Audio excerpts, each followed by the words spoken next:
ازيكم يا شباب، عاملين ايه؟ الاخبار؟ يا رب تكونوا بخير. نزل معانا شويه احداث النهارده، والاحداث اللي هتنزل بعد كده هقولها لكم اول باول.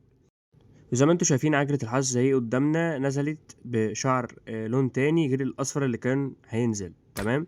ده بالنسبه لعجله الحظ. ونزل معانا السلاحين دول زي ما انتم شايفين برضو. مش موضوعنا. طب ايه موضوعنا النهارده؟ دي الاحداث اللي هتنزل خلال الفتره الجايه، والبونس باس والحاجات دي كلها. طيب نبدأ أول حاجة اللي هو يوم 1/4 زي ما انتوا شايفين الحاجات اللي نزلت، وأكيد جربتوها.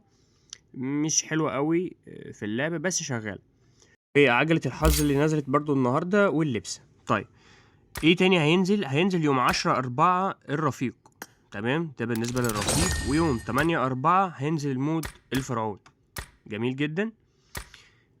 بالنسبة لبدلة الغراب هتنزل يوم 3/4. 3/4. تمام. طيب بالنسبة للبونس باس يوم 17/4، سكنات خرافية جدا جدا هوريها لكم دلوقتي.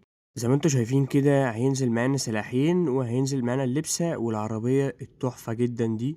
انا من الناس اللي هتشتري البونس باس، وان شاء الله هكسب حد معانا في التعليقات يتابعنا على اليوتيوب وعلى التيك توك ويكتب تم، ويخش الكلان بتاعنا بتاع توشكا في بابجي الكورية.